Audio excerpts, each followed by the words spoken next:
So just to let everyone know that this is it is being recorded, so if anything goes wrong and your computer crashes or your battery runs out, you will be able to see it when Sharon gets round to uploading it to our YouTube channel. So I'm going to introduce everybody, and I'll start with Anna, who is the author of the Graham Saga, set in the 17th century, Scotland and Maryland, as well as the equally acclaimed medieval series, The Greatest Enemy, which is set in the 14th century England. Anna has also published The Wanderer, a fast-paced contemporary romantic suspense trilogy with paranormal and time-slip elements. In Anna's latest Castilian series, she has published 2 books so far, and also The Whirlpools of Time, in which she returns to the world of time travel. All of Anna's books have been awarded the Indie Brag Medallion and many other awards, and she is well known for her fabulously interesting and amusing posts on her website, annabelfrage.com. There you go, Anna. Oh, wow. I'm fanning myself over here. And that's a condensed version. Oh, and next I'd like to introduce everyone to Tony Riches. Or do you prefer Tony or Anthony? It looks like you prefer Tony. Tony Riches is a full-time UK author of best-selling historical fiction. He lives in Pembrokeshire, West Wales, and is a specialist in the lives of the Tudors. He also runs the Popular Stories of the Tudors podcast and posts book reviews, author interviews, and guest posts on his blog, The Writing Desk.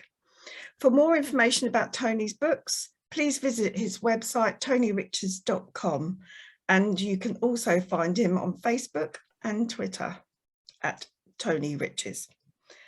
Next, we have Sharon Bennett Connolly, who's actually on the other side of the show tonight, being a contestant, if you like, or a guest speaker. She's the best-selling author of 4 non-fiction history books, 3 of which are dedicated to women's history. These are The Heroines of the Medieval World, Silk and the Sword, The Women of the Norman Conquest, and The Ladies of Magna Carta, Women of Influence in 13th century England.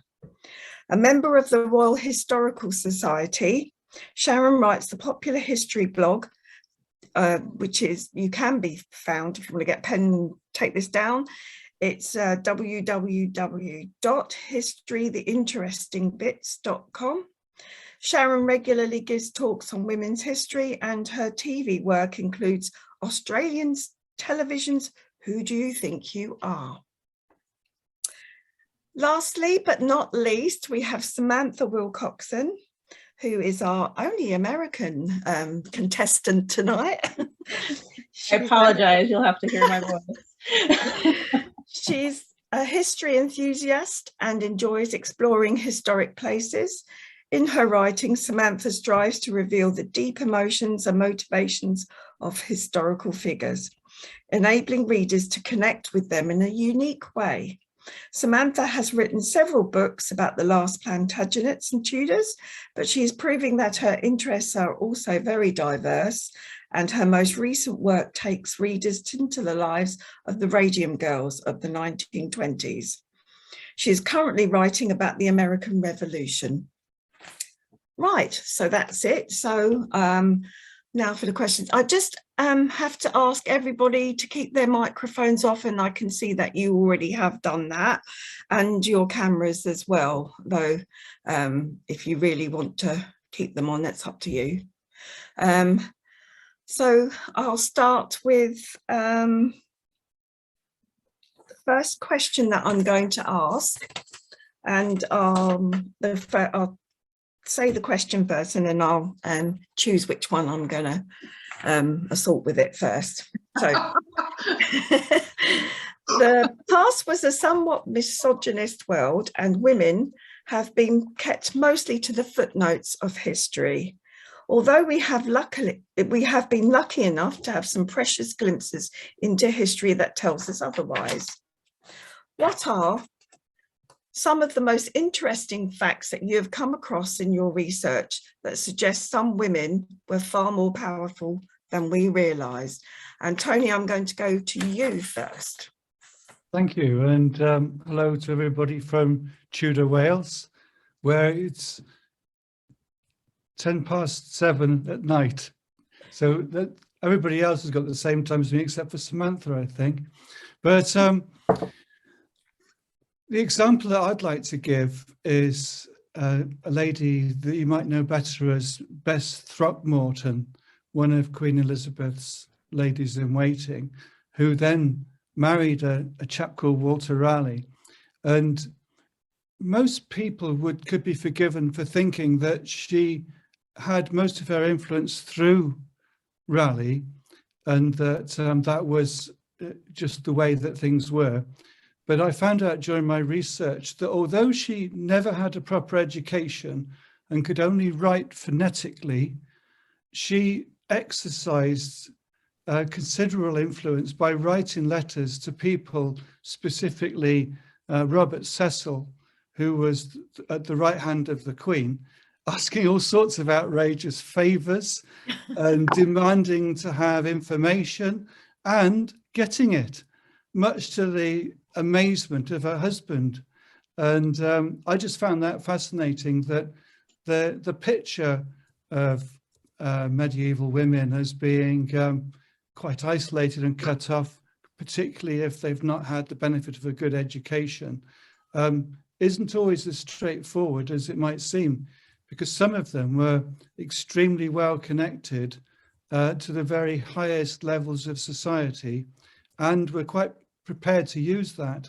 And in Bess's case, I think she felt she didn't have an awful lot to lose, because if she didn't get an answer, then she would just shrug it off because her life didn't depend on it. But if she did, she got privileged information, which helped her in all sorts of ways, and her husband, of course. That's really, really interesting piece of information there. Fantastic. Yeah. Anything else you want to elaborate on there for her? I think that the same principle applies to a lot of medieval women, in that when I was at school, I was given the impression that they were basically treated like property and kept at home, and their job was to produce an heir and a spare, and that was about it.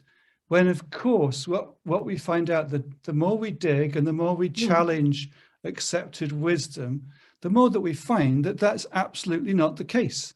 And they were influencers, and each of Henry VIII's wives, for example, influenced him in some different but significant way.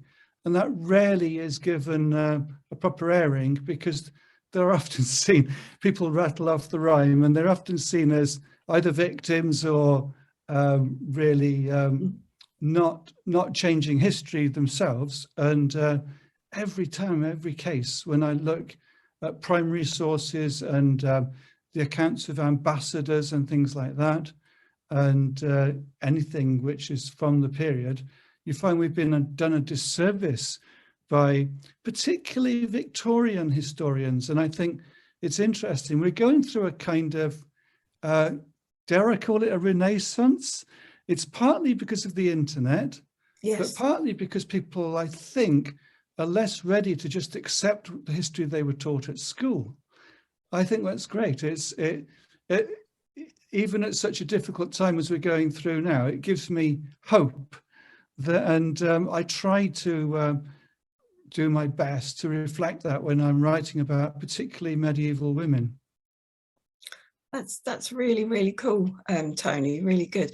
Do you find that the later the periods are, the more information there is to be found about women's, what achievements and what they were doing, Absolutely. I mean, I started off writing about Owen Tudor, and there was almost nothing in terms of primary sources. I visited Windsor Castle, hopefully, And he might as well have never ever been there as far as anybody's concerned. And even in Pembroke Castle, which is just down the road from me, there's hardly a mention of him. But I'm writing a series of Elizabethan books at the moment, and you can go online and get day by day accounts of life at the Elizabethan court, with almost every trivial detail is mentioned, including a lot of information about Elizabethan women, which generally isn't known, because the focus has always been on the men. Yes, yeah. Well, that's super. By the way, Tony, just to let you know that Kathy says she loves the painting of Castle Cock in the background. Oh, right. There. I did that. I've said that right. I did that. I paint as well. And my New Year's resolution was to paint one painting a month. And we're now at the end of February and I've done no paintings for all sorts of reasons. But when I lived in Cardiff, that was the view from my window. Was really? Castle Cock on the hillside. So I lived in a place called Rada in Cardiff, and that, if you look out the window, that's what you could see. So I've brought a little bit of Cardiff down to West Wales with me. Right, okay, so we'll have to leave Tony and move on. I'm going to go for Samantha for the next person. Sure. So, my first thought when we asked this question is that we don't really give women enough credit for the things that we did, because I think we're too likely to think that women aren't doing something important unless they're doing the same things that men are doing.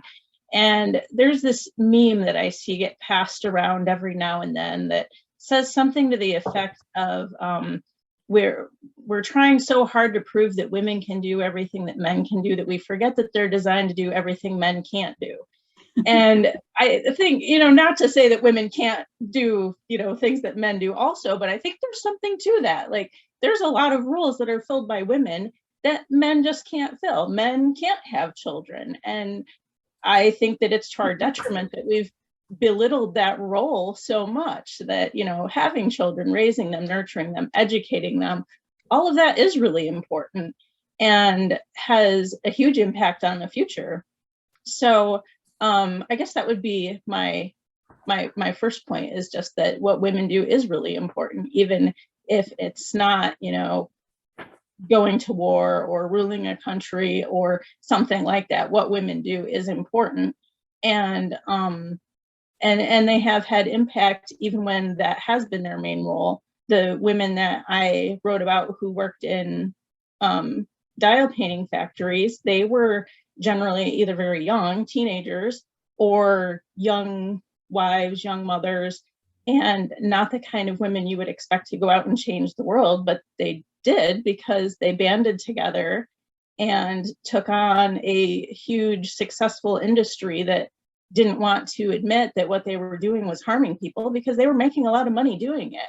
Mm-hmm. And so even though they were just mothers or just women, they really changed laws, changed safety standards, had a huge impact on the world that has made us all safer. Absolutely. I think what you've said there really epitomizes, just how important women have been over history, doing just the normal mundane every things that women were expected to do. Was you talked about, I think you made some reference to your book about the 1920s, the girls, the radium girls. Mm-hmm. Is there anyone you'd like to sort of highlight there? Because, those women really did change, things with their plight. Is there anyone that you want to mention or point to? Or well, the one that I feature in the one that I feature in the novel is Catherine Donahue, and the women I write about are all the ones that were in Ottawa, Illinois, which was where Radium Dial was the factory there, until they closed that up and reopened as Luminous Processes, which they did solely to move their assets so that the women who were suing them for damages couldn't go after them. So Catherine Donahue was, just kind of your stereotypical, you know, young Catholic working class mother of two. All she really wanted to do was to be, you know, a housewife. Once she was married, she worked at Radium Dial starting when she was 19. So, you know, when I first read about her story, I really connected with that she didn't find the traditional role of a woman as demeaning at all. That was what she wanted. That was her goal. But this tragic fame was thrust upon her because of what she suffered and what her friends suffered. And they weren't the first or the only women to try and pursue lawsuits against radium companies. Right. But the way she just persevered until she was literally lying on her deathbed giving testimony, I mean, she's just such an inspiration.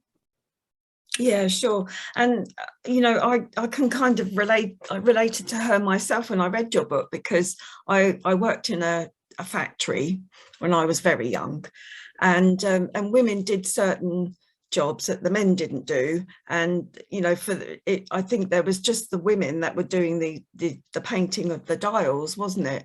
So it was almost like, you know, well, they're just women, it didn't really matter, you know, but actually, you know, it was far more than that. You know, it was the fact that they were just killing people and didn't care, you know, but the fact that they happen to be women, which, you know, shows just how little sometimes, you know, even as far into the 20th century as the 1920s, 30s, that, you know, women were still regarded in some ways because they weren't doing the jobs that men did. Mm-hmm. Anyway, moving on from you now, Samantha, I'll go on to Anna. Anna, what's your, you know, is there anything in your research that you've come across that you found that where women have been really powerful and far more powerful than first thought? I think in general, I would agree with what Samantha said about women. First of all, let's not forget that women have been present throughout history, and without women, there wouldn't have been any history. It's kind of important to remember that in light of. I think some of the things I take away, for example, is that widowed women could be very strong. I have an example of a medieval Norwegian princess who was widowed at the age of 16 because her husband was starved to death by hubby's very vengeful brother. And she could have gone back home to Norway to sort of stick with her dad, but instead she actually joined forces with other people, created a rebellion, chased the king from the country, had her own son who was about 4, the crowned king, and then sort of raised him herself, and was definitely a power and a major power behind the throne for the rest of her life. I like that. I like the fact that she sort of overcame her youth. She overcame the fact that she was only a woman, and she still went on to do that. Another example I have is the fact that sometimes you could actually be successful even as a divorcee in medieval times, which is not really, I mean, divorcees weren't all that common, but there's a Castilian lady called Berenguela, and she was married to a man without a papal dispensation. Her daddy sort of screwed up there. And the Pope just refused to accept their marriage, which meant that the children born in that marriage were per definition born out of wedlock. The marriage wasn't particularly happy anyway, so they dissolved it. She went back home to daddy, who was Alfonso VIII of Castile, married to Eleanor of England, who was Eleanor of Aquitaine and Henry II's daughter. And her daddy died, and her younger brother, who inherited the throne, unfortunately died because he got a roof tile on his head and he died. And there was only Berenguela left. So what she did was that she very quickly got hold of her son and had him crowned instead of herself, because she realized that nobody really wanted a female queen or a queen. They would be happier with a king. Plus, her son was young enough that she realized that she would be calling the shots anyway. So then she sort of controlled Castile for, well, until he became old enough to rule on his own name, and was her son's major confidant for the rest of her natural life. And I rather like that. She was extremely well educated. Castilian people really believed in education for both women and men from very early on. So she would have been fluent in Latin. She would have read and written. She would have been capable of doing her own accounts if she so wanted. But I think she's a very impressive woman, particularly because her husband was abusive and she still got over it and sort of managed to get her own back. My favorite example of women who impressed me in the past is a lady called Arme Gott Prince. Arme Gott means poor God, poor woman with that name. She was born to a Swedish officer during the 30 Years' War. And she was one of those women that, you know, it doesn't matter where you put her, she's going to bounce up. She was big, she was loud, she was brash, she took what she wanted, and she sort of sucked the marrow out of life. She was married to a man called Papegoja, which means parrot. And then they were inhabitants in New Sweden, which was the only Swedish colony on the New World. It lasted for 17 years, it wasn't that long. Her father was the governor. Her husband kept on complaining about Armegod was very undutiful. She did not obey him. And Armegod says, why should I obey him? Because he's a spineless little creep. And her father sort of just goes, la. He refused to listen to either of them. So Johan decided, her husband decided he couldn't stand this woman, so he moved back to Sweden and told her she should follow. And she said, no, I'm going to stay here. And then the colony was no longer Swedish, it became Dutch.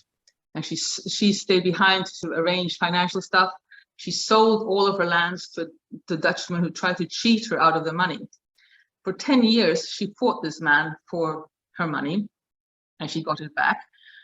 She popped by Sweden for a short visit during these 10 years and had the whole Swedish church in uproar because she refused to stay at home and obey her husband.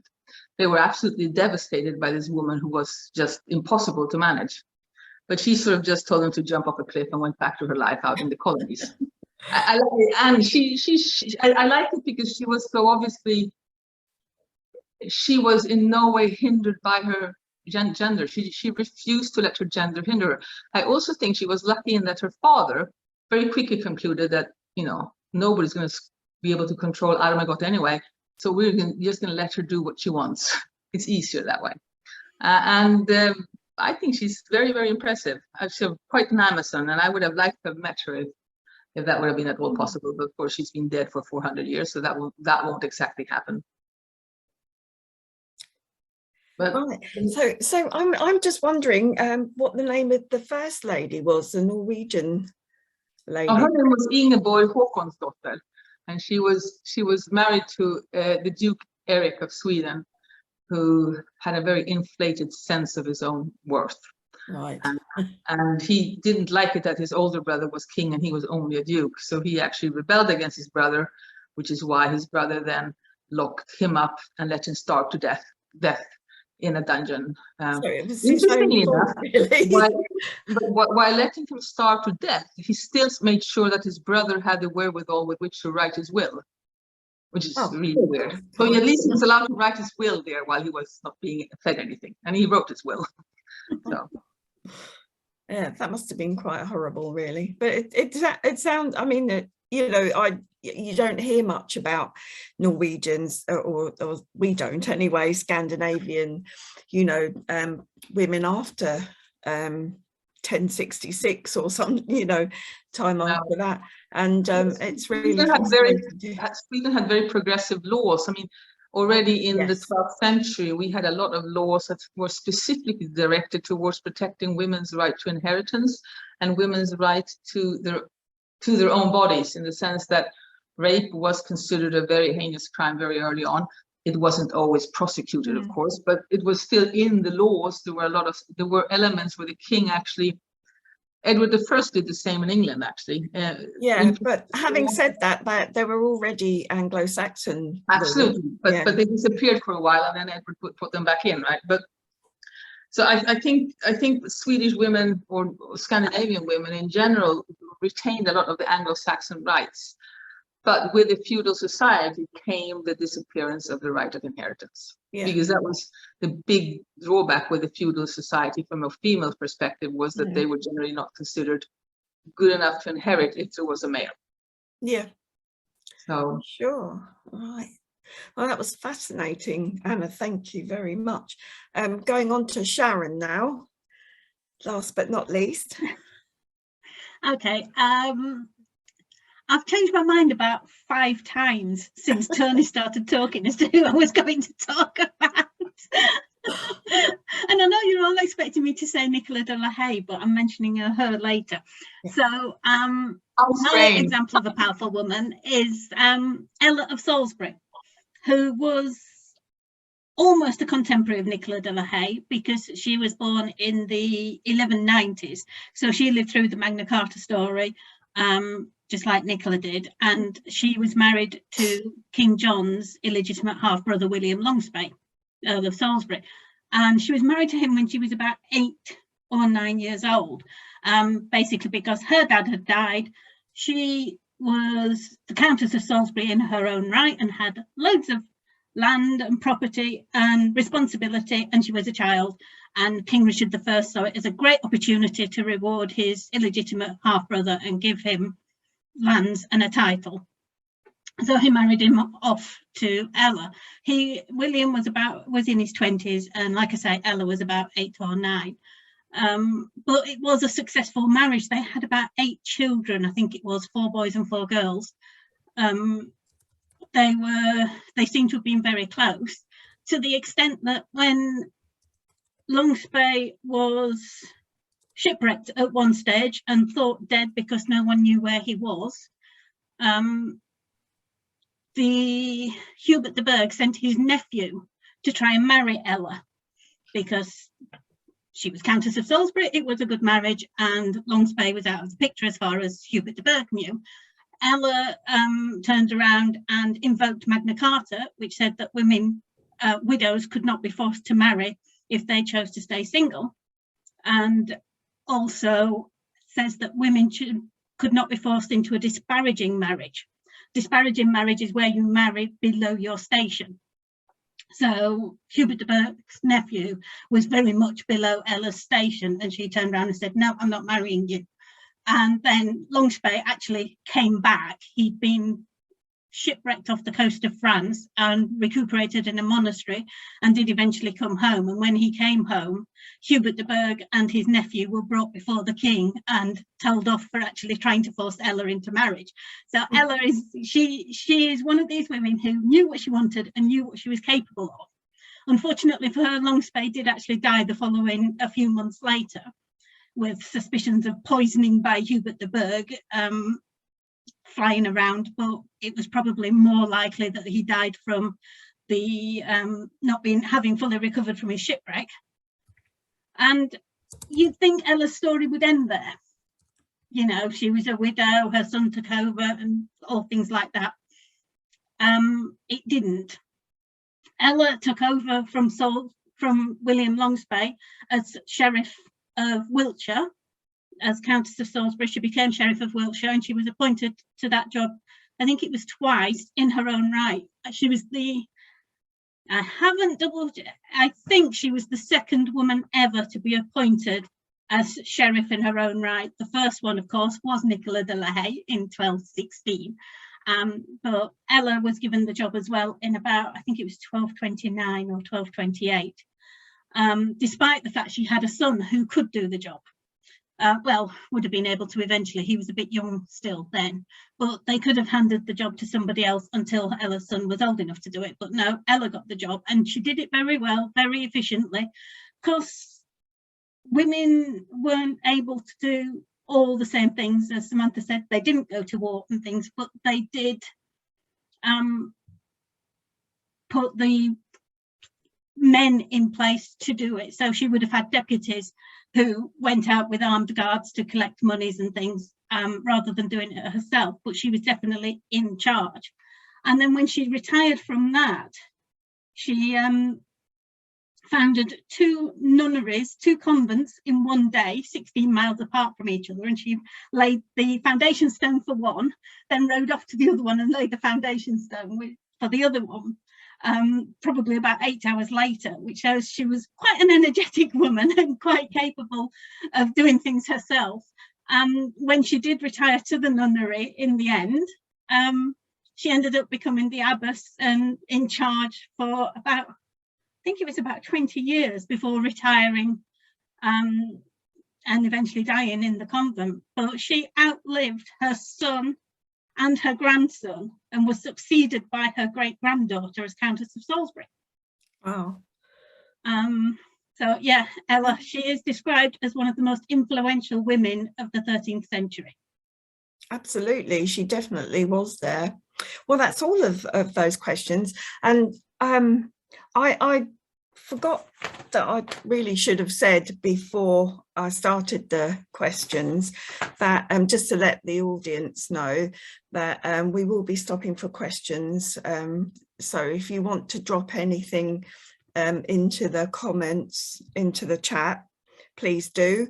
Or you can ask, we will get you to turn your cameras back on after we finished the questions, and do a Q&A session at the end of it also, you know. But again, if you feel a bit shy that you'd rather put the question in the chat, please do.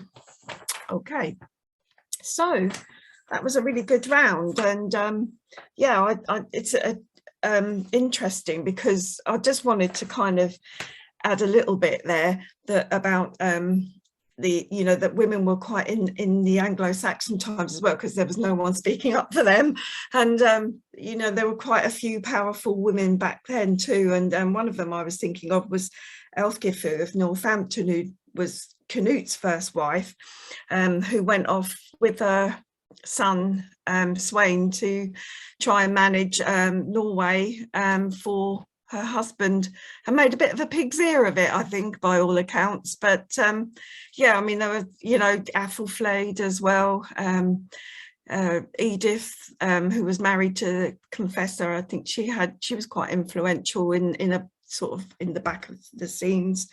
But anyway, I will shut up now, and we'll move on to question 2. So the question I'm going to ask is, what do we know about lower class women in your particular eras that you write in?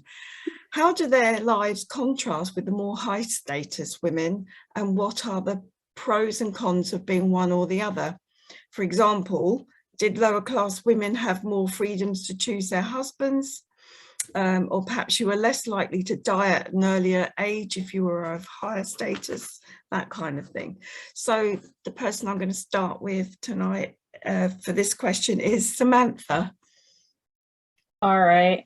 Well, for this one, I was going to talk about the women of the American Revolution era, just because that's what I've been most recently looking at, and looked at kind of a wide variety of women for that. And besides what you've already said, I mean, obviously at the time of the American Revolution, you not only have just the conditions of the colonial era, but then also because of the time of war, you did see a big difference between low status and high status women as men went off to war. Of course, if you were already relatively poor and kind of living on the bare minimum, and then say your husband goes to war, then those women were faced with really difficult situations because they generally couldn't afford to stay where they were living. And those are a lot of the women who ended up then being camp followers, and not camp followers in meaning, you know, prostitutes, but they just went because that was where they had to go in order to survive. They had to have that support, and so they could, you know, cook or do laundry or things like that, but they were sort of forced to stay with their husband, or maybe even sometimes with a brother or father or something like that, if they were not able to support themselves. Whereas higher class women still had challenges. You look at someone like Abigail Adams, who John Adams ended up traveling a lot in different diplomatic duties, and so she, who had been, you know, pretty traditional housewife before that point, she's all of a sudden running a farm and dealing with tenants and dealing with businesses and having to learn a lot of skills that she didn't have to worry about before, but she also didn't have to worry about being homeless as someone who was lower class might have to do. That's really interesting, Samantha, because it's not anything I've really ever thought of before, you know, in that particular, in the later periods, you know, when men were called up to go off to war, what did happen to the families, you know, and how would they have maintained their property or their rent? You know, would they have had to go out to work themselves, or, as you say, became camp followers? Very interesting. Yeah. Okay, so I'll pose the same question to Anna. Well, I write about two eras. In the medieval period, it's kind of difficult to find a lot of stuff about lower class women, but now and then they crop up, like the laundress who made a bet with Edward I and won. I'm still trying to find a way to work that into my work in progress, but so far it isn't really working out for me. But in the 17th century, though, we can find a lot of information about lower class women in one rather dire context, the witch hunts. Here in Sweden, things went wild and crazy in the latter part of the 17th century, and hundreds of women were brought before the judges. Women who were farmers, who were healers, who were laundresses or seamstresses or weavers or dairymaids or shepherdesses or tavern workers. The common denominator all of these women had, other than being accused of being a witch, of course, was that they were all working women. I think that is really important to stress. The housewife, as such, is not something that has been a permanent part of female history. Most women have always worked. They've had to. They've had to do something to contribute to the expenses of the household. So sometimes you meet modern people who seem to think that working women is a novelty, something that sort of has popped up in the last 2 generations, but that isn't true. Women have always worked.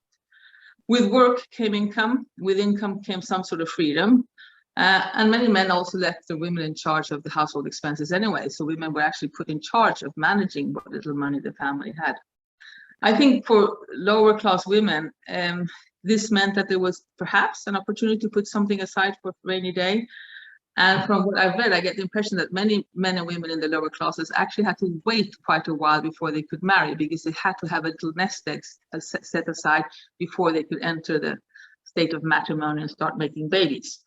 Of course, if you were a lower class woman and a man, you could actually choose your hubby or your wife with a larger extent of freedom, because there were no financial interests involved. And I think that was perhaps something that some higher born women might not have had the opportunity to do, right? As to lifespan, well, a woman's lifespan is affected by many things, but being brought to bed of many children, like many high-born ladies were already starting at a very young age in giving birth to babies, has a very high detrimental effect on lifespan.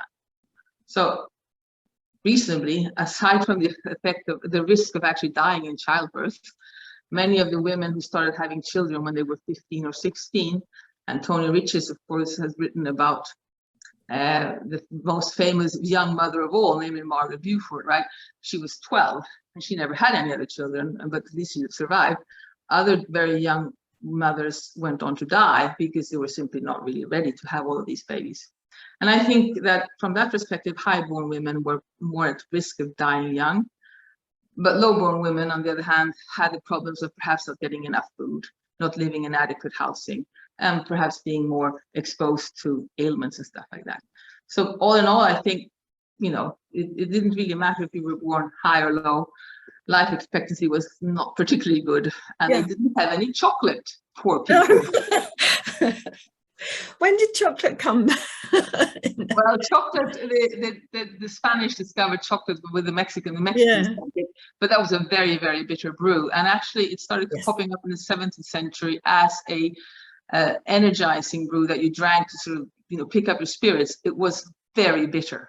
I mean, you can still buy it if you live in South America. I've even tried some actually in the York factory. Sharon will know it. Is it Roundtree? Oh, I can't remember now.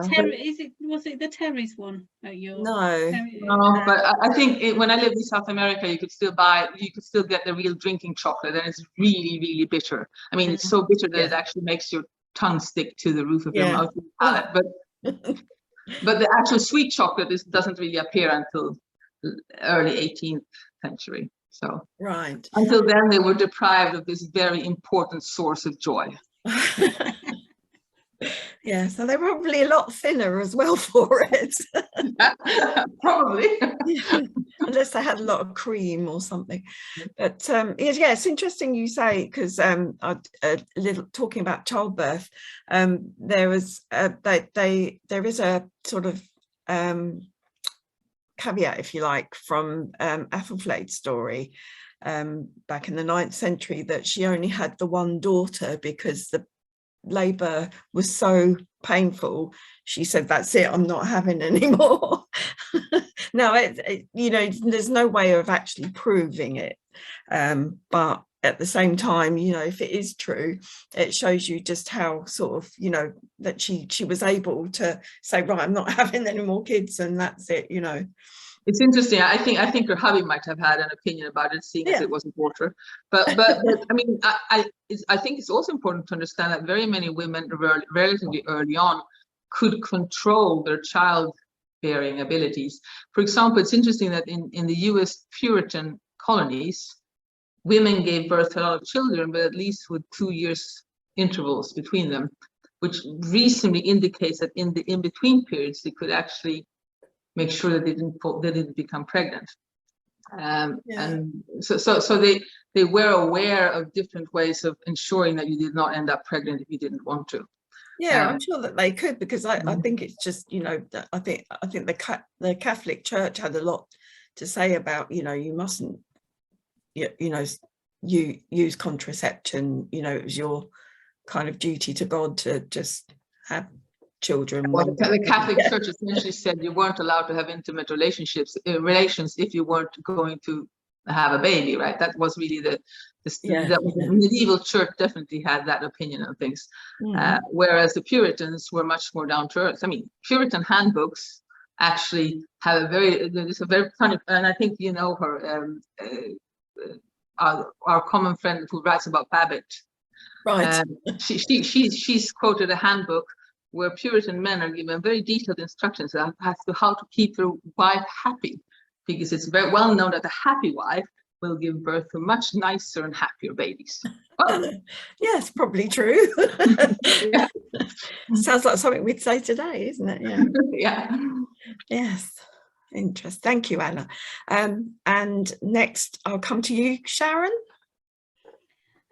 Well, I don't have much to say about this one because I tend to stick in the medieval era, and as Anna said, you don't get a lot of information about women from the local areas, sort of thing. You barely get enough about the actual famous women, the queens and that. So the idea of getting from just ordinary women, it doesn't come up very much. You do get it in some ways in the, like I came across one when I was writing about the Warrens, where a steward from Conisbrough Castle illegally imprisoned a woman named Beatrice, and the people of the village of Conisbrough actually appealed to Edward I to have her released and for him to look into.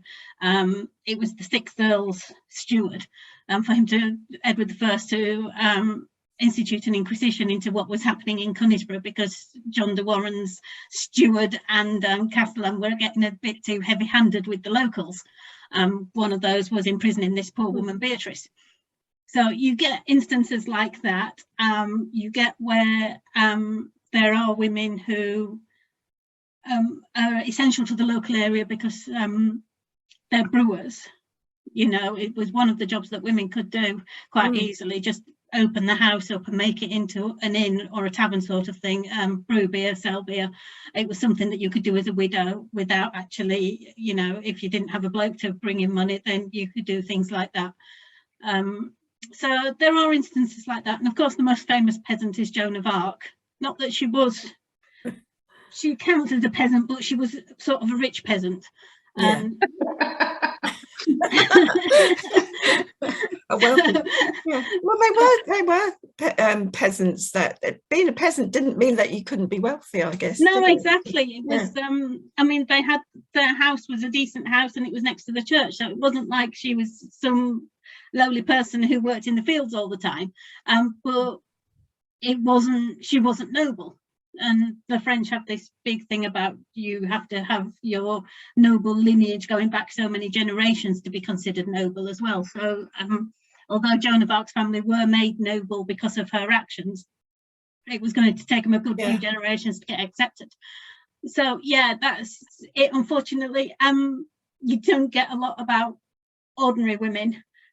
There was one incident I came across with Magna Carta. There's a clause in Magna Carta that sounds really horrible, actually. It says that a woman can only accuse a man of murder if it was her husband who was murdered. And there was an incident where a woman accused this bloke of murder, and because it wasn't her husband, she wasn't allowed to accuse him of murder, and the case got thrown out of court. Now, the idea of this, it does make sense, sort of. The idea is, if a bloke accuses a bloke of murder, they can have trial by combat. You know, to prove the supposed murderer's innocence, he can, you know, throw down the gauntlet and say, I challenge you to a duel. Can't do that with a woman. So in order to not do it, and the idea was that women would do the accusing so that their husbands or fathers got out of doing the trial by combat. Right, okay. So it was a husband or father who wanted to accuse this bloke of murder, but if he did, he'd have to go into trial by combat. So instead, he'd get his wife to do the accusation. So the Magna Carta actually has this clause where it says, no, women cannot accuse men, of murder unless it's the murder of their husband, so that, in which case they're entitled to justice. Yeah. But they can't do it, just go around willy-nilly accusing men of murder. Yes, very interesting. I wonder if they could accuse other women of murder. Yeah. It doesn't say anything about that, but then again, it doesn't think of women very much at all, Magna Carta. It mentions them about 8 times. Yeah.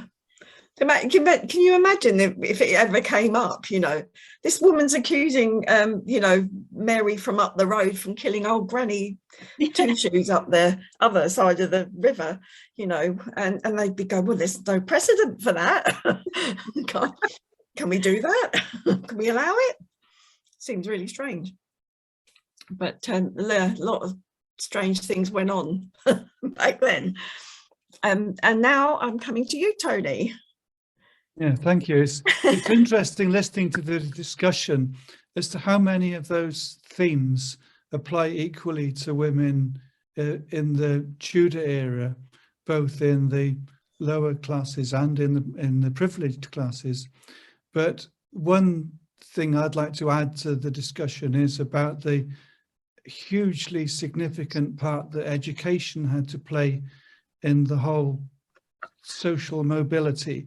And it was quite intriguing recently, just at the end of last year, when in Kabul, girls were stopped from going to school, and they were interviewing some of them, and the main thing that they saw was the opportunities that had been open to them. And it was exactly the same in Tudor times, in that in the absence of any education, it was really very, very difficult to move out of whatever hand you'd been dealt in life. And that hand for the working side, lower class, or whatever term we want to use, the working women, was really quite a tough life. But as has already been said, they had to be resourceful. And so a clever wife would fairly soon be almost running the household finances. And imagine trying to do that with no education. They had to learn the hard way, really. And also for the privileged women, they really operated within literally a straitjacket, because their lives, as far as I can see, on the whole, seemed to have long periods of boredom interspersed with life-threatening danger for various reasons. And that must have been quite difficult for them to cope with from a mental health point of view. And it's really spoken of in that sense. But I can imagine that if you were a working Tudor woman, then trying to educate yourself. The main sources that you had were religion and superstition. And it's quite well documented that both of those things had a huge influence on the worldview of a lot of women in medieval times. Right, yeah, it all makes sense. If I could add something there, I think this is something we forget, that the main value behind the Reformation overall is that it actually required people to learn to read and write, even women, so they could read the Bible for themselves. That was a huge equalizer, in retrospect, because so many people who had previously never been taught to read and write, both men and women, were suddenly being allowed to learn at least some rudimentary reading and writing skills. Yes, yeah, that's very good point, Anna. Right, okay, so I think that's the second round over and done with. The next question I have is what are some of the worst aspects of being a woman in history, apart from the obvious one, which is childbirth? I'll start with Anna this time. Okay. I think what Tony said about education is really, really important. And for so many centuries, women's education was very, very non-existent. And when it was existent, it was very restricted. I mean, in Regency times, well-bred women knew how to read and write, of course, but they knew how to embroider and play the piano, which wasn't really necessarily useful if you weren't going to be in a salon somewhere. And we have, of course, as Tony alluded to, look at the situation in Afghanistan, where girls are losing the opportunity to learn to read and write, and thereby they are locked into a position where likely their life will be very restricted. So that is really important. But I also think, unfortunately, we are the weaker sex physically. And that has always been something that has been to our detriment through history. Many women have been victimized throughout the ages. Many women are still victimized today. I mean, and I think it is difficult to change that biological fact, but it's definitely something that has affected the way women's lives have been, how hard women's lives have been during the course of history. Sure. That's thank you, Anna. Sharon? Okay. Well, my example is going back to Magna Carta again, and the fact that poor Maud de Breaux's, Matilda de Breaux's. I was thinking of her. Yeah, women could be very much victims of history, unfortunately. And you have poor Matilda de Breaux's, whose husband had been a friend of King John. Unfortunately, probably witnessed King John's worst moment, which was when he murdered or ordered the murder of his nephew Arthur of Brittany.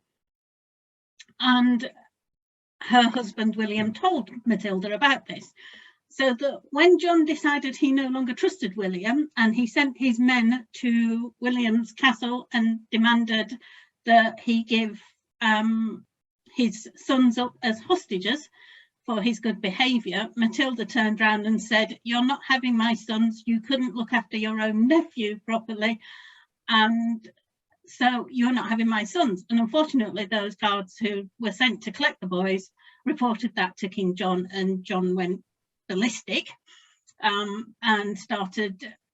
William and Matilda realised what they'd done was not in their best interest and fled to Ireland, and John chased them all the way to Ireland. Matilda was captured actually in Scotland and returned to John and imprisoned. William promised John that he would pay him the money he owed, but knew he couldn't, so legged it to France, leaving poor Matilda and her son in John's custody. And bless her, she was a brave woman. John turned around and said, "You owe me," I think it was £5,000 or 5,000 marks that he'd lent to William de Breaux's in order for him to gain the county of Limerick in Ireland, and John wanted it paid back. That was his excuse for chasing after William. And Matilda turned around and said, "I've got, I think it was 16 ounces of gold to my name. That's it. What do you want me to do about it?" And John put her in a dungeon with her son, and after 11 days the door was opened. Apparently John didn't give orders for her to be fed, and after 11 days the door was opened with poor Matilda and her son William. William was about 30 at this time. Matilda wasn't a young woman, she was in her late 50s by this point as well. You know, it's like he did this to a grandmother. And she was found between her son's legs, leaning on his chest, and he had his back to the wall with cheeks gnawed, but where she'd tried to stay alive by eating his cheeks, sort of thing, after he'd died. So yeah, that's treatment of women. If you want to look at the worst people who did not treat women well, John was definitely one of them. So, but as a result, Clause 39 of Magna Carta, where no man is allowed to be, notice it said man, even though this was a woman, is allowed to be imprisoned without trial by his peers. So, it's a perfect example of doing, you know, exactly what you want because you're king, isn't it? Yeah. You know, just not having taking any notice of any laws or anything. Yeah, that's pretty horrendous story. Yeah, Tony. Yeah, I think Sharon was talking about the rights of women as enshrined in the Magna Carta. Do you know, I've actually studied the Magna Carta. I never really gave that a lot of thought, looking for mention of women in there. But the whole question of human rights for women hadn't changed or improved really at all by Tudor times. And in fact, if anything, in some cases it got worse. And in particular, did you ever see an arranged marriage where the woman came off significantly better off than the man? You know, that generally they got the worst end of the deal. And in terms of human rights, that wasn't even on the agenda, as far as I can tell, in a lot of cases. And the shocking thing is, even today, you can still see evidence of that carrying on around the world. And I find that, you know, that people say one of the most important things about studying our history is to learn from it. And we do a jolly slow job of learning from it. But I think particularly in Tudor times, the human rights of women were really not a major consideration. Yeah, it's a sad indictment of the times, isn't it? Yeah, it took a long time for women's rights to you know, improve. I mean, even I think in Victorian times a woman was still the property of her husband. I don't know if there had been a period in between that had got better and then got worse when it got into, you know, Victorian times. But yeah, right. I think it's important to remember, though, that we're talking about women, of course, here, but it wasn't all that easy to be a man either. No. I mean, human rights did not exist, full stop. Yeah. And arranged marriages, I agree with you, Tony, that many times women had got the sort of the tough end of the stick, but they were arranged marriages for the grooms as well. And so they didn't really have much to say either. So maybe they also weren't happy at times. Yeah. Yes. There was a case in the medieval period. I can't remember which period it was now, but definitely somebody having to marry. I think it was the gentleman that married Henry I's wife, Adelaide. Hadn't he been married previously to an older woman, a much older woman? I don't think so. I can't remember. You mean the one who married Adeliza de Louvain? Yeah. I don't think so. Or it was somebody in that. I remember reading it in. Are you thinking about Elizabeth Woodville's? No, Cecily. Cecily Neville's sister, Catherine. She was married to Duchess of Norfolk, and she was married to Elizabeth Woodville's brother, who was 20, and she was about 60. Okay, well, that's one example, but there was definitely one in that particular I think it was the book by Elizabeth Chadwick about Maud and the the Civil War. Anyway, moving on. Samantha. I guess all I would add to what everyone else has already said is that women have always, and I would say continue to, just suffer from a lack of respect for the things that they do achieve, whether it is doing the same thing as men or whether it is filling the role of mother. Even now, if women are getting together and talking and, oh, what do you do? What do you do? And you can just watch. And I've stayed home, not anymore because my kids are older, but when all you do is stay home, oh, I'm just home with the kids, there's like this shame in that. And there shouldn't be. I think there should be a respect for what women do, whatever they choose to do. Sure. Well done. Thank you, Samantha, for that. Right. I think, have I been all the way around or? Yes. Yes, I think I have. You're doing a great job, Paula. But nobody has mentioned prostitutes yet, which is... Samantha did earlier. Oh. But what do you mean mention prostitutes as being the worst aspect of being a woman? Yeah, or in and Okay. maybe in the one about the lower classes as well. Yeah, Just saying. Okay. Not a criticism, just interesting point. Anyway, I think if we'd written about the Georgian period, they would definitely have come up because that was when there were more prostitutes than there were other women at all. I mean, I think London was, I don't know how many prostitutes you had, right? There was also the Winchester geese as well, which I wondered if anyone. Very hypocritical, that, isn't it? The church making money out of the prostitutes. Definitely. Right, so what's the next one? So, right, tell us who your favourite historical woman is and why, and what did she achieve, Sharon? Guess so. I know. I was saving Nicola.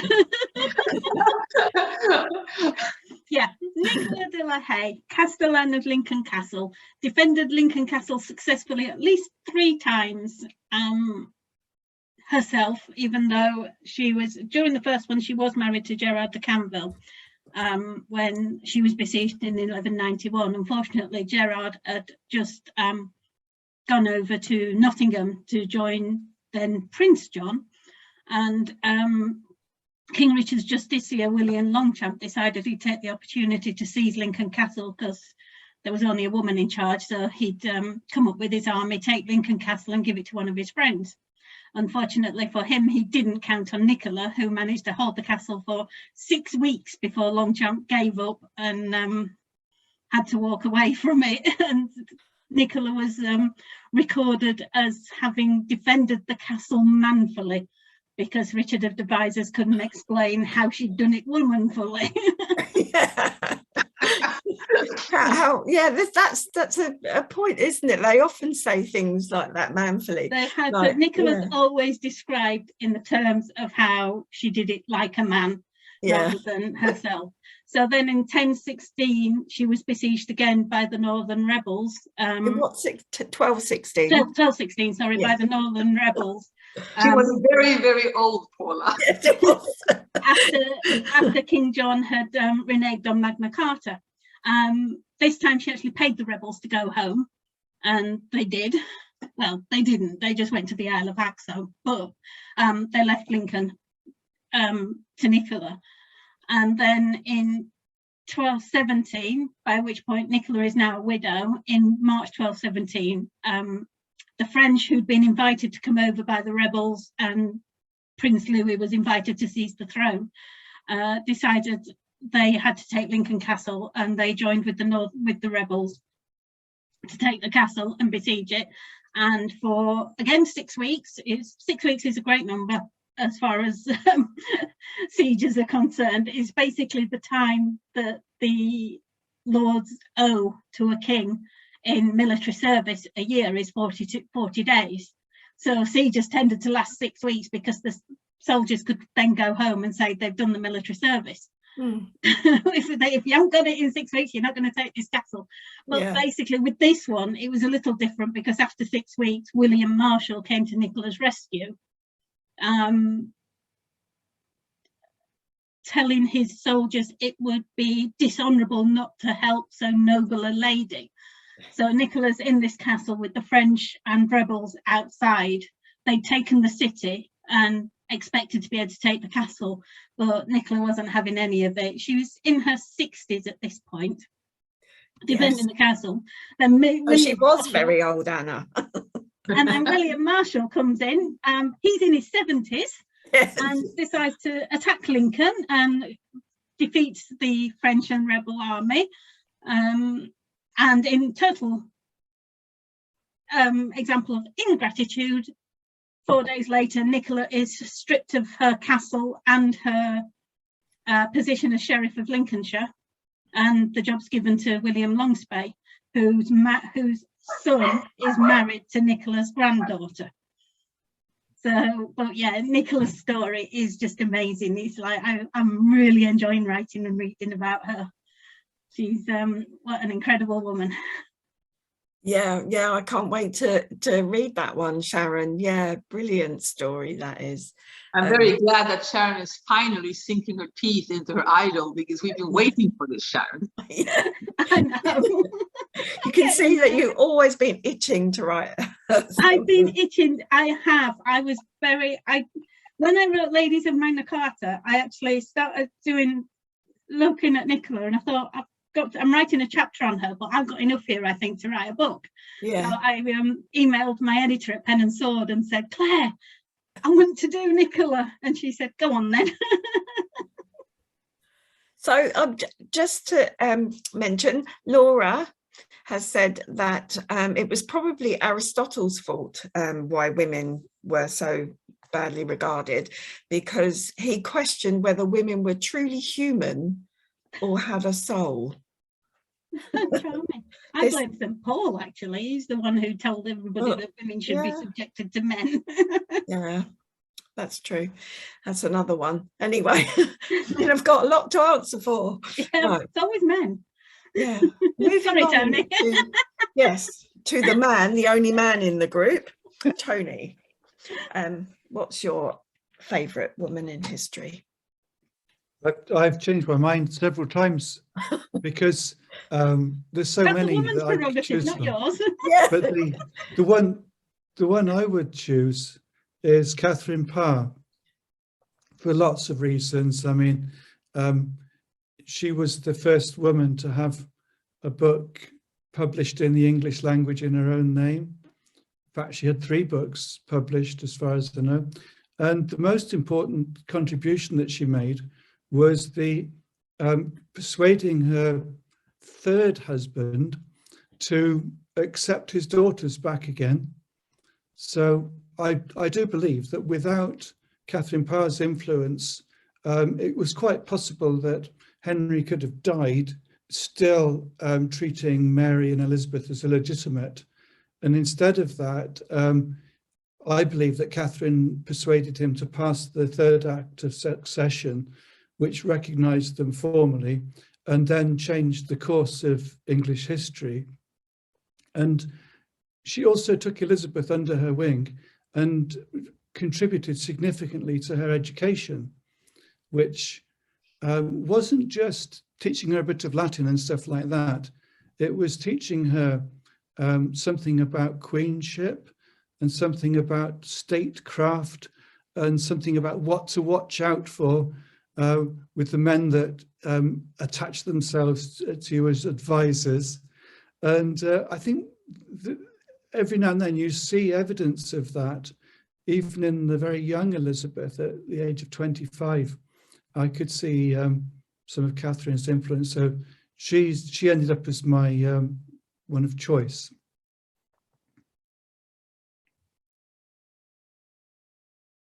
Sorry, I had to mute myself then because the microwave is going. But Tony, that was really, really interesting. Thank you very much. I think it's a great choice. I think she was a fantastic woman.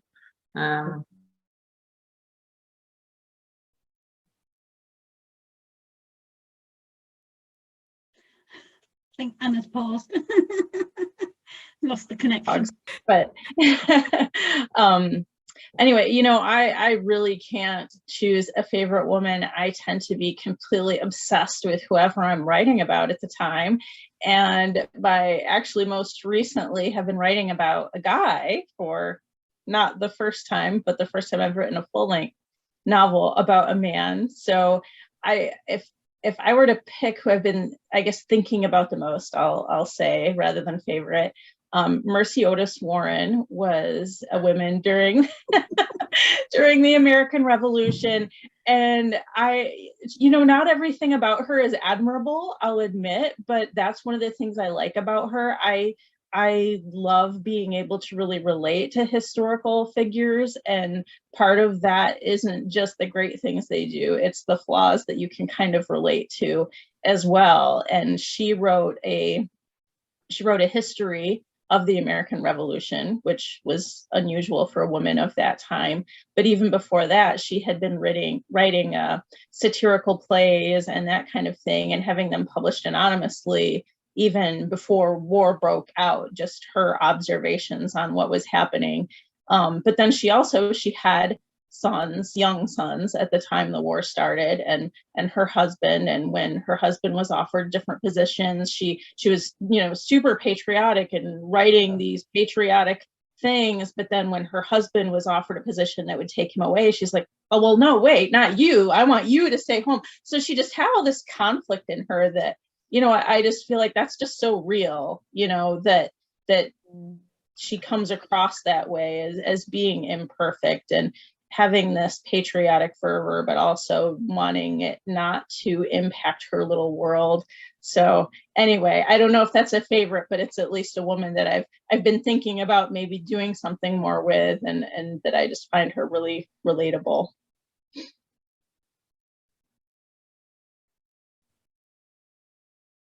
Thank you, Samantha. That's really interesting. Yeah, it's a very fascinating topic. Is the American Revolution, and yeah, something that I'm really interested in. I can't wait to read your book about Nathan. What was his surname? Sorry, Nathan Hale. Hale, that's it. And also your book on the women of that time. Yeah, definitely. Anna, moving on to you. This is a tough question. There are so many impressive women in history, like Saint Teresa, the patron saint of Spain, whom I rather like because she sang in the kitchen. Maria de Molina, another queen of Spain. Margaret of Denmark, who ruled Sweden, Denmark, and Norway for decades. And the wily Queen Christina of Sweden, who abdicated the throne before converting to Catholicism so as not to be burnt at the stake for heresy. Quite impressive women, but they're not my favorites. No, my favorite is the most impressive historical woman for me is the one we never find in the deeds and the annals.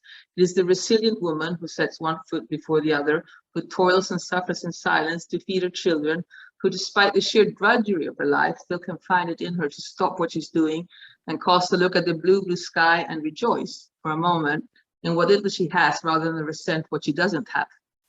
Those are the women who carry humankind forward, women like my great-grandmother, who raised 9 children in a one-room house after her hubby told her he just couldn't cope anymore. He just couldn't handle all these children. He left her to handle poverty and 9 kids and potential starvation all on her own. She never said a cross word about him. All she did was say that he was a very, very weak man and she felt sorry for him. And I think that's pretty impressive. But those are the women who deserve our deepest admiration and respect, because all of us have someone like that up our family tree, and none of us would be here if it wasn't for them. So that's my favorite woman in history, the anonymous woman, the woman who carries life and humankind forward. Hello, that's such a beautiful I don't know what you call it, speech. Beautiful choice there, really lovely. And I think you're right, everybody has a woman like that in their family, I'm sure. Excellent. So that we've come to the end of the questions. I've just got one more though, these are my what I call individualized questions for each panelist. And so I'm going to start with Anna. Tell us why you chose to send Alex, your character, a 21st century woman, back to the 17th century, and how did she cope with the transition? What were her main struggles? Okay, I mean, it wasn't really an active choice, right? On the one hand, I had this 17th century man mumbling in my head and sort of becoming someone I could relate to. And he was a man of strong convictions, a staunch parliamentarian supporter. Well, he was until his former colleagues decided not to believe him and throw him in jail. But still, he's very, very stuck in the way he is. And on the other side, I had this other woman, this other person, a woman with a mop. You know, she was curly haired, she loved red, she wore her jeans every day. And I suddenly realized that these two were a perfect match. Unfortunately, there was 3 centuries between them, so I had to sort of handle that somehow, which is how Alex ended up back in the 17th century. As to coping, Alex would say that either you adapt or you die, and I think that's very true, actually. I think most of us are quite capable at adapting when we have to. She finds her new environment really strange at times and very, very frightening. The skills she has are worth absolutely nothing because nobody needs a computer expert in 17th century Scotland. Sorry, no computers around at all. But she's tenacious and has the capacity to see things from the bright side, which helps. She misses showers and chocolate and toilet paper and healthcare and newspapers and being part of a global community rather than being restricted to a very narrow geographical area. More than that, though, she misses the things that sort of anchored her to the here and now. The sounds of vehicles, the sort of the distant sound of song playing on the radio, a plane in the sky, the casual culture reference that everyone knows in her time, like "my precious," which nobody understands back then. Yeah. So instead of sort of quoting Tolkien, she now inhabits a world where the one reading matter everyone has in common is the Bible. And guess what? Alex has never read the Bible before. So that is a big challenge. But I think in general, though, Alex proves to me that the differences between the times are very often rather shallow. At the end of the day, we have much more in common with our ancestors than we have. The commonalities are bigger than the differences, which is actually quite nice, actually, because it means that our descendants will have more in common with us than we perhaps think. I like that. Sure, and that's, you know, the thing, isn't it? Because everybody, you know, throughout history, we all have the same emotions, the same, you know, we get angry, we get sad, we cry, you know, we're just the same people, but in the context of the environment that we live in. So yeah, that's cool. Thank you, Anna. Sharon, being that you are a non-fiction writer, if you were to write a novel based on one of your women, who would it be and why? Would you pick your favourite, or would you choose the one with the most passionate story? It wouldn't be Nicola, and it's Anna's fault that it wouldn't be Nicola, actually. Oh, I'm sorry. No, have you written about her already? It would be John de Warenne and Joan of Bar, the 7th Earl of Surrey, and his wife Joan of Bar, who was the granddaughter of Edward I, and their absolutely disastrous marriage. John was 20 when they married, Joan was 10, and by the time Joan was old enough to be a wife, John was looking elsewhere and had 2 children by his girlfriend Maud de Nerford, and spent the rest of their marriage actually trying to get divorced from poor Joan. So yeah, that, I think, thanks to Anna, it's Anna's fault. If I ever write it, it would be that one, I think. I think that would make an excellent novel. Yeah. Why wouldn't you write about Nicola? I don't know. I don't think I could do her justice. I could do her justice in non-fiction, but I don't think I could do her justice in fiction. Fair enough, I suppose. Yes. Okay. But this is all hypothetical because I don't think I could do anybody justice in fiction. Oh, yes, you could. I think so too. Yeah, you so could. Samantha, which character in your historical novels would you like to write a non-fiction bio about, and which of the women from your upcoming non-fictional account of the women of the American Revolution would you like to write a novel about? and why? There's 2 questions there. Yeah, I was going to say that's cheating. That's 2 questions. I had to ask them both. No, that's fine. You know, it's interesting because I don't know if I would, I don't know if I would want to write a full, a nonfiction biography of anyone that I've written a novel about. If the only one I've kind of thought about doing a full biography of is someone who's just one of the chapters in my nonfiction book, and that's Elizabeth Schuyler Hamilton. Not only because I find her interesting, but because there's relatively little out there that's about her. Of course, there's a lot about her husband, and I find the idea of focusing on her interesting. I don't know if it's something I would ever do, but to answer this question, I would pick her. And who I've written nonfiction about that I am considering writing fiction about is, I already mentioned, Mercy Otis Warren. I'm kind of, it's floating around in my head. I haven't decided. I haven't decided what I'm going to do after Nathan right now. So, but Mercy is, I'm playing with the idea. Right. Okay. Jolly good. Do I get the credit for that when you do it though, Samantha? Because I was the one who said you need to write her story. You did say it too, yeah. I've been thinking about her and Abigail Adams, and the great thing is that they were friends. So if I write about Mercy, I can have Abigail in there also. So yeah. Excellent. So Tony, you have written a fictional book about Catherine Brandon. Is that correct? I've got the name right, haven't I? Yes. How much of her story is based in fact? What was the most interesting aspect of your research on her? Yeah, I spent 2 years researching her life and digging out primary sources and visiting every location that I possibly could. So I would like to believe that every single thing in my book is as closely based on verifiable fact as possible. And the most intriguing thing that I wasn't aware of when I started writing about her, because I started off the Brandon series talking about Mary Tudor, Queen of France, and her marriage to Charles Brandon. Then I wrote about Charles Brandon.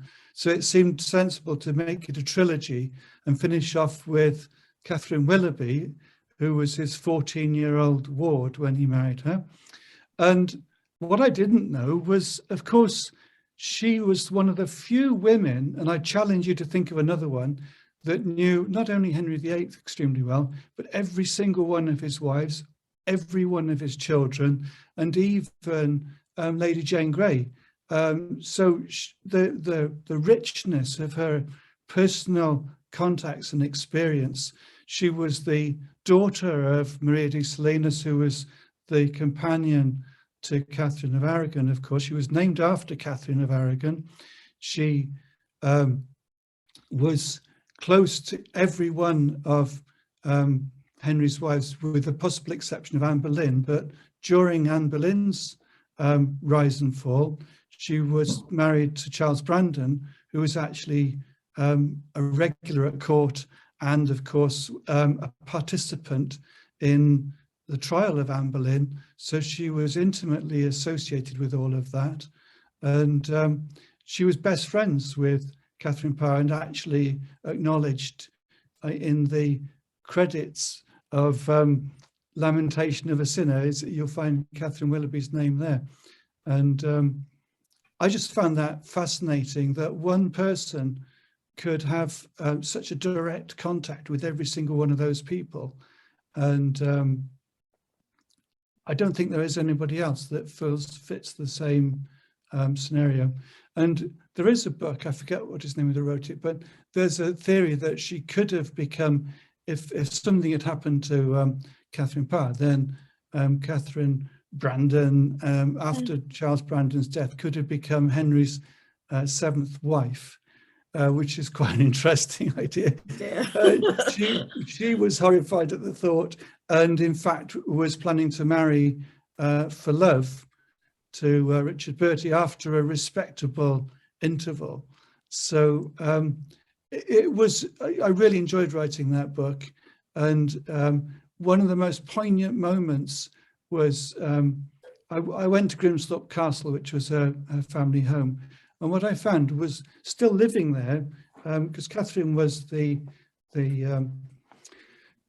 D'Eresby family, and the Baroness D'Eresby is still living there to this day. So there's amazing continuity, and her chapel still exists, Catherine's chapel, and you can, when you go into the chapel, you get a real sense of her presence. I also arranged to go and pay my respects to her in her tomb in a nearby church, and I found that I was alone in the church because I'd arranged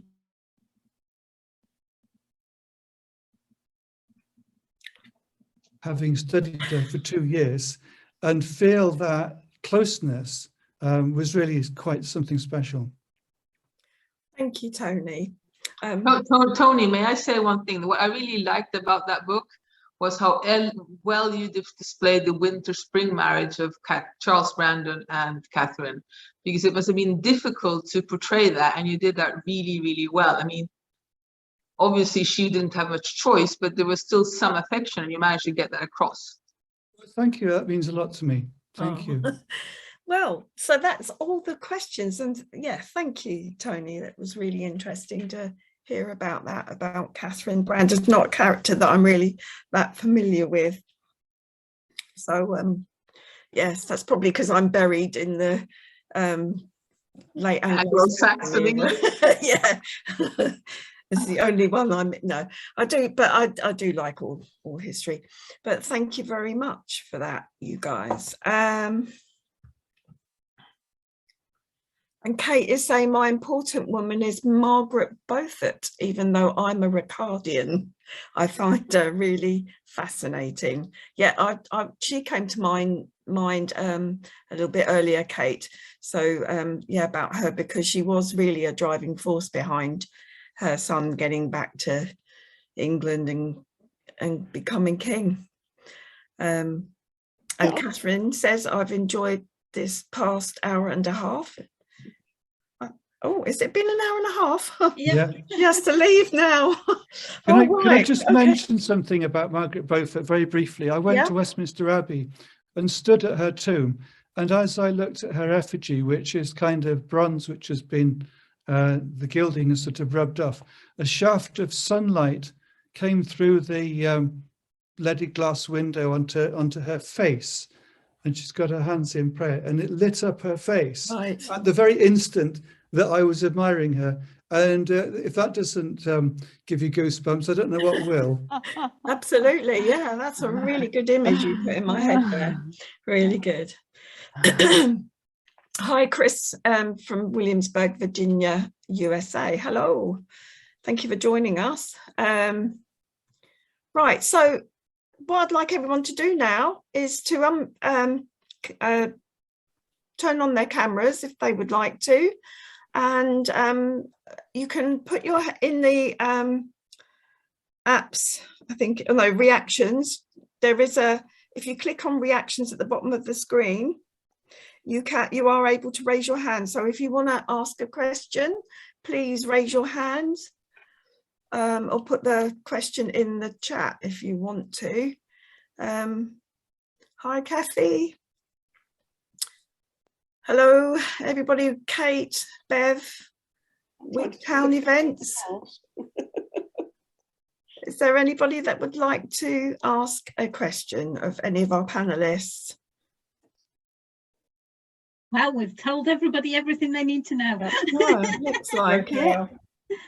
Is there anybody that wants to put a question in? No, I think everybody's probably had enough, because we've been talking, talking as usual. We tried to cut the questions down so that we wouldn't be... Kathy's got a hand up. Oh, Kathy. Oh, I didn't see that. Kathy. Hi, hello. sorry. Yes, just something for Tony in particular. You might recognize this place. It's probably not close enough. Oh, I can't see it. I've lost it now. But where are we? That's hand-drawn. Who? Of Castle Koch as well. Yes. And matching picture. Oh, right. Okay. It's a hand-drawn one, and it's wonderful. I had to really laugh when I saw your image. That's your own painting behind you. It's a nice connection here. It's lovely. I really like it. Small world, because there aren't that many people who have Castlecroft in their office. That is really funny. Maybe we'll do a, whose painting is best competition another time. I wouldn't like to say who'd win, but they're both very nice. And who did the hand-draw? Was it yourself, Kathy, or? No, it was the sister of a colleague I used to work with at the University of Glamorgan. So when my husband and I moved from Wales to Scotland, that was my parting gift from my colleagues. So his sister, because I was into castles and reenactment, his sister had done this painting, and that was gifted to us. And that was really, really lovely touch. I really value that still. Brilliant. Is there anyone that wants to ask me a question? Because I'm used to sitting on the... Sorry? Kate's got her hand up. Oh, Kate. Where are you, Kate? I'm there. Oh, there you are. You're here twice. Did you know that? Yeah. Oh, wow. There's two of you. Folks, thank you. Have a good. Yeah. What I wanted, I was wondering, because Anna brought it up when she was talking about the time slip sort of thing, why is it usually women who have to go through this experience of time slip in fiction, historical fiction? Because it's not often men, is it, that do it? It's usually the women that have to. That's a really good question, and I'm actually thinking about writing a book where I actually have a male banker of the 21st century who ends up just before the Battle of Tewkesbury, and it's a bit unfortunate because he has never seen a sword in his life, and I think it's going to be very, very difficult for him actually trying to survive. Yeah. But don't you think it's because we find it easier for conceptually for a woman to travel back in time and end up in a time with very dominating men, because romantically women are supposed to be attracted to dominating men, while it might be difficult for a man with no skills at all to end up in a time where he would be considered an absolutely daft and useless person. Yeah, it could be. But it could have, I suppose, as well be because women are really strong and can cope with that time shift. Yeah, our skills are timeless. I think it would be easier for a woman to go back, because if you're a man going back, as Anna said, you'd have to cope with, sword fighting or something, which would be quite, I don't know, just to be thrust into that would be a lot harder. My Simon is pretty pissed off. Plus, it's all Cornelia's fault, because Cornelia is the one who tricks him into falling through time. And then she says, "Oh, I can't be bothered to stay with you because you're totally useless. I'm going to go find some other man." And then he's stuck there. It's very unfortunate for poor Simon. Poor Simon. Oh dear. Another question, Kate, or is it from the last? No, I'm just going to take it down then. I just click on it again. Oh yes, it does. It does work. Okay. So, is there anybody else who's got their hand up? Sorry, me again. Just a question for our novelists, and I'm interested as a novelist to hear your opinions as to women in history and their roles. And we talked about different levels of society. What we talk very little about, and I think Anna touched on that with her time slip story, is feminine hygiene, or being a woman in daily life. If you write in the past, and I'm as guilty as probably many others, we don't really go into those details. We maybe no one goes to the toilet, hint at oh, she might have a period, and then whoosh, the topic is kind of forgotten about quickly. But there are so many aspects of daily life things in women's lives that we don't hear in historical fiction, and I'd be interested to hear from the panel as to how far you would go and how much you would include and how much and what you wouldn't include, for sure. I think I've included using moss to wipe yourself with. I've included the cloths that have to be washed after your period. I've included all of those kind of things, but generally casually, because I think if you're a woman living in the 14th century, you're used to those things, and you wouldn't really reflect on them unless, of course, you have horrible periods, right? But I would say that from a reader's perspective, these are things you insinuate rather than describe in detail, I think. Because I don't think readers necessarily need that input to be able to create a picture for themselves. Cool. Yeah. Does anyone else want to answer that? I would just add to that, you know, I wrote about Queen Mary, and she had a lot of health problems, and a lot of that was probably, especially as she got older, well, her whole life with her cycle, but then she probably died of something like uterine cancer. So I didn't write in the kind of detail you're talking about what she physically had to do to deal with that, but I did talk about just her frustration with her health issues and her humiliation at thinking she was pregnant and then finally realizing she's not. And so I guess I would just say I dealt with that part of it more than just the practical side of it. Some of the emotional side. Yeah. Thank you. Tony, have you done any of that? I avoid it. I feel distinctly unqualified. And when it comes to writing about childbirth scenes, I've had 2 children, by the way, a boy and a girl. And I rely on my wife to immediately read what I've written in rough draft, put it all right for me. And then my editor then will have who is also a woman, has another go at it and obliterates at least half of it. So what ends up is the joint efforts of 3 authors, 2 of whom are women.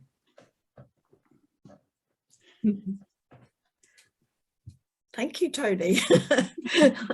I think it's I think it's a bit of a cop out there. You have to ask your wife, but you know, you are a man. No, it's cool. Maria's just said she spent a week researching toilet facilities in the Sultan's harem in the Alhambra, Spain, but couldn't find much. 14th century. Yeah, I don't know. And I suppose the Moors were were pretty good at hygiene, though. So I mean, yeah, Alhambra was probably a modern day spa compared to other places, but they were very. I mean, hygiene plays a really big part in Islam as a religion because of the prayers and everything. They have to pray 5 times a day, so there's a lot of washing going. They have to be clean before they pray. So yeah. I have a lot of chamber pots. I mean, because I think it's important to be, people get up in the morning, and crouch over the chamber pot or whatever, because I think, they would need to go to the toilet, right? And I personally, from personal experience, the first thing I do in the morning is go to the toilet. I mean, I'm not going to sort of sit around and talk and natter and, do other stuff because first things first. And I think that was valid even back in the days. Yeah, but a lot of castles, Anna, actually had, I'm just thinking about Conisbrough Castle, they had a toilet, a garderobe on every floor. Yeah. They wouldn't have needed a chamber pot. They would have just been able to climb out of bed and nip to the loo. Yeah, if they were lucky to have a room with a garderobe, not everyone did, right? So I think also, I remember when I was reading about Roger Mortimer, when he went wild and crazy there, when he was really the most important man in the realm of England, he renovated Ludlow Castle and he built a new guest wing, and all of those rooms that he built had an ensuite. So they actually had their own private garderobes, so that the guests could really relax and have sort of no worries about their bodily ablutions, whatever. Great. They have them in Gainsborough Old Hall as well, in Gainsborough in Lincolnshire. They've got a fantastic range of guest accommodation, and they've all got guardrobes in those rooms. And you can, as you walk down the side of the building, you can see the openings and the channels where it all came down the wall on the outside. Is that what you wanted to say, Kate, or did you want to ask another question? Or It can't have been. No, it was a comment. I was going to make a comment, but I can't remember what it was now. But because we moved on to something else. That happens to me all the time. Yeah. Oh, so Liz Thorns, she's one of my old work colleagues. Did you want to ask a question? No, I mean, I bow to your superior knowledge, all of you. I've just been listening, and yeah, just there's so much. Hi. Hello. I'm a bit sort of, because some of it I knew and some of it I didn't. A lot of it I didn't actually. So yeah, I've just learned loads. I think. You know, you get a bit of knowledge and it spurs you on to more reading and more knowledge, doesn't it? That's the thing. So that's the sort of thing I find with these events, that you think, right, okay, read up on that. I'm quite fascinated by, well, yeah, the hygiene issue is really interesting. And I went to Museum of the Home this week, which is really interesting. Slightly further on eras than the ones that you're talking about, but it's the crux of how people live. That's what fascinates us, isn't it? Really, that's what we like to know about. Getting the daily sort of living. Did you do you remember when we went to Bramber Castle, Liz? Yes. And that was that where Maud de Brow's ended her life? Yeah.